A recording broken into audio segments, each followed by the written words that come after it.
Welcome to the fourth lecture. Today's lecture is about evolution of urban planning. So we are also talking about cities and all the cities plans previously thought of, and we will talk about 10 evolutionary city planning concepts and models. And among those 10, today's lecture will cover 5. To start with, some expert note says about cities and space and people. For example, Le Corbusier, he said space, light, and order. Those are the things that men need just as much as they need bread or a place to sleep. So many experts have thought about cities and space in their own ways, and like to discuss about Ibn Zerhower's Garden City to start with. Garden City would be structured around concentric circle of land use and include a sizable park and green belt. And green belts were the revolutionary idea at the time and are still widely appreciated to this date. So Ibn Sir Howard was actually thinking about the alternative to the overcrowded and polluted industrial cities. He thought about garden cities, which will house 32,000 people for each, and it will be linked with canals and transit systems. If you see the picture, there are 6 satellite cities centering a core city, and all the cities are connected with some transit or a canal system, and each city has its own core and surrounded by a green belt. So he tried to think about a city with no smoke and city with no slum. So even Sir Howard, his first thought about Garden City was published in his book Garden Cities of Tomorrow, and it was published in 1902. He was talking about 3 magnets. The first magnet was kind of a township. The second magnet is the country. So all the towns and countries has different spatial attributes. Some attributes are good, some attributes are bad for the city. So he thought of the people, where people will go. So he combined all those good attributes of the towns and cities and made a third magnet is called the town country. And in this town country, he accumulated all the good attributes. So for example, city will have low rents, high wages. City will have your pure air and water. That means all the public goods, and the good drainage system, good sewer system. This will be the place where homeless homes and gardens and no smokes and no slums will be the character of the space, and everybody will be residing there with full cooperation, leaving the nexus of rural and urban. So being in a city, the feel will be they're living in a garden. Later, Le Corbusier thought about Radiant City. Radiant City was focusing on some sort of the similar idea of catering the problem of overcrowded and polluted industrial cities. So he thought of numerous high-rise buildings, each surrounded by green spaces, and those building blocks were building block concept was based on the super block concept. And the most ideological part of this city planning system is dividing different the land uses of a city. For example, a city needs to have a head for which is the business center.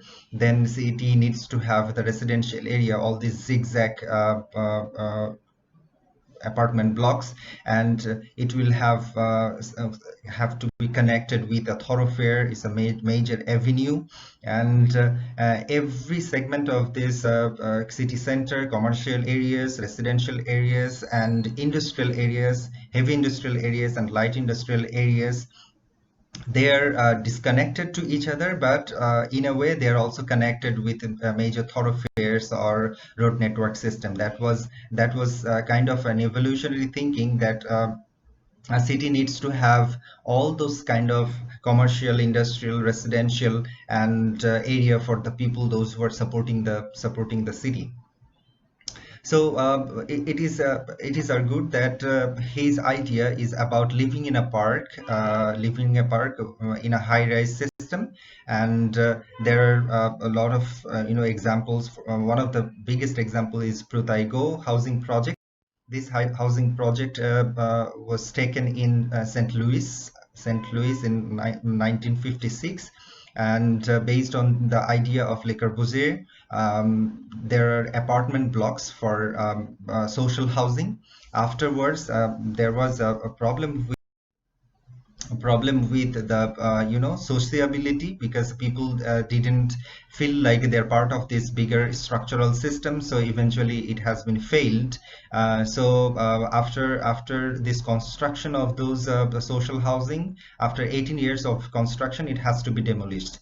So it is thought that built for the middle class, it has been built for the middle class. Protaigo became an economic and racial ghetto soon after it is opened to people.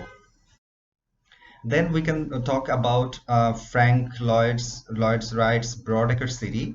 This is a different conception where every people will own a acre of land for their homestead, and this will be much more located beyond the city, the formal city areas. That means less crowded. People will have airports. People will have organized road network. This is kind of a utopian idea of having family life beyond the crowdedness of a city. So it's a landowning society created, thought about more peaceful area where people have the understanding of accessing all the services of the city. At the same time, they are not part of the core smoked or slummy central business district. So this is the idea first we saw in his book. It's called The Disappearing City, which is in 1932. Then we can talk about the street grid system. Street grid system has its common outlook. We see grid iron pattern, we see organic development of street networks, and we see some sort of loose grid systems. But which is the thing is, there are other two categories which is not that much common. Is called one is the radial grid and the suburban system. So this five city grid system is overly used in different cities of the world.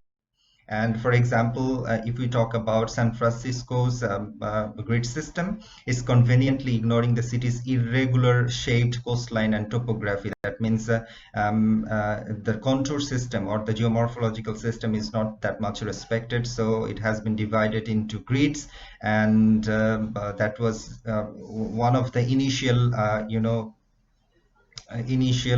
thought of having grid iron system in the bigger cities. Then we can talk about mega regions. So we understand that individual cities cannot perform well once they are connected with the other cities. So all the businesses, all the trades, all the exchanges, for example, market linkages, backward and forward market linkages is important for cities in a country. So the idea was individual city is not able to cater all the services and facilities in terms of economic activities. Rather, they want to make a partnership with other cities. So that is why it is called beyond the scale of communities or cities. It spreads with the regional other cities. The mega region is a network of metropolitan centers. Their surrounding areas are spatially and functionally linked through environmental, economic, and infrastructure connections. So we can understand that for example, two cities living side by side, they have this exchange relationship in terms of economy, in terms of infrastructure. So this idea of having a bigger region rather than focusing on a small cities or a specific cities have the merit of continuing the sustenance. So for example, if we think about aspects to look at how we are going to make a mega region, we can look on the economic and transport, land use and environmental impacts of each city and how it can be shared with the other cities.